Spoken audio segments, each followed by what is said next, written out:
Have you ever been really excited about something that you just learned and then you go and share it with somebody and they go, well, everybody knew that, or who cares? Why do I need to know about that? And you feel kind of down, like maybe that information that you just learned isn't as cool as you thought, or that connection that you just made isn't that great. Or maybe you still felt like it was pretty cool, but now you're not really going to share new fun things with that person again. And there are a lot of things that could be going on there. But one of those things is a lack of curiosity. When you stop being curious, stop trying to learn new things, stop trying to be on the lookout for things that you aren't aware of yet or need to know a little bit more about, or just want to dig a little bit deeper into something, curiosity makes a big difference. Curiosity isn't just the name of a rover on Mars that's doing cool stuff. It's also a trait that we should try to increase. What exactly is curiosity, though? The dictionary says that curiosity is a strong desire to learn or to know something. For example, when somebody in high school sees somebody else who's really cute or really hot, they go, oh, I don't really know anything about that person other than that they're really cute or really hot. Suddenly, I want to know everything about them. They become very curious about that person. And while that kind of curiosity generally spikes and very quickly fades, there are other more sustained versions of curiosity that we can try to implement in our lives. So for instance, another kind of natural way that curiosity can pop up is, say that one of your short-term goals is to really do a great job excelling in one particular spot at work, and there's a piece of software that you don't know how to use very well that's kind of holding you back from doing that. Suddenly you're going to get very curious about that piece of software and learn a lot about it, go deep, learn about it, know more about it, and that desire to do well at work is going to carry over in your desire to learn that software really well.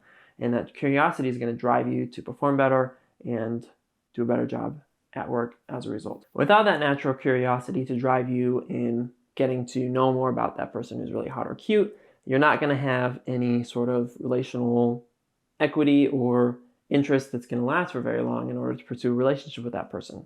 Likewise, if you're not curious about that software works and how to get better at it, then that's really going to hold you back from excelling in that area of your job, and you're probably not going to get as much notice from your supervisor or your boss's boss in order to get more responsibilities that you would like, or to get promoted. So how can we increase our curiosity on a regular basis? Perhaps the best way to increase your curiosity is to think about more than one possibility. For instance, somebody calls you that you don't really want to talk to right now. Maybe you're just a little bit busy or a little bit tired, but your friend or family member calls you up and you think to yourself, what is this about? Oh, I bet it's about that family member's drama that I don't want to hear about. Or I bet my friend is going through another fight with their significant other and I wish they would have just broken it up a long time ago. Why are they still together? I don't want to talk about that. Instead go, okay, what could they be calling me about? Maybe it is that family member's drama or a breakup that's going on. Maybe it's a friend who only calls when they're trying to ask you for stuff and you don't really want to answer that and tell them no. So you go, okay, no, I'm not going to talk to this person. I'm not going to answer the phone. Now, I know that answering the phone is not a fun thing for most people these days anyway, but say that person calls you and you go, instead of going, oh, I don't want to talk about family drama, or I don't want to have to tell this person no, I'm just not going to answer the phone. Instead, you go, it could be some really good news, like a pregnancy or a relationship or a move that's going to create a lot of great new opportunities. Maybe it's, instead of your friend calling to ask for stuff, you go, what if that person is trying to just hang out instead of calling me up for something? Or remember that that this is a significant day for me and I've been really stressed. Maybe they just want to check up on me instead of asking me for something. Odds are when you pick up the phone, it probably won't be any different, but maybe it is. Or maybe just thinking about the other possibilities when you answer that phone is going to cause you to ask questions that are different than normal and steer the conversation away from the drama or away from the constant requests and more towards things that build proper relationships and help you listen to each other instead of always getting stuck in the same kind of boring or negative ruts, right? It could also be a work project that you think is really dumb and have kind of written off and go, oh, this is a terrible idea because of this reason, this reason, this reason, this reason. What if instead you go, there's a reason that this work project is happening, maybe I should find out what that reason is. So you go to your boss or the team lead on that project and you say, hey, why exactly are we doing this project, or why are we doing this project this way? And then instead of saying, why aren't we doing this project this way? Because I think it should be X. You say, why are we doing the project this way? Or what's the purpose of this project? What's behind this? And then just listen. If you need tips on listening, you can look at last week's video, but you can just listen, see what they have to say. And a lot of times you'll learn something new. You'll go, wow, I never thought about those 3 things. Those are really good points. I still think that it's wrong because of this and this and this. I think that this would be better, and still accomplish those things that you're looking to and trying to figure out. But it gives you a start to have a good conversation instead of just saying, I think that this is a really dumb idea. I have unfortunately done that before. I've asked my boss, hey, why are we doing this thing that takes me a couple hours a week to do? I think that nobody's really using it and it's not benefiting the company at all.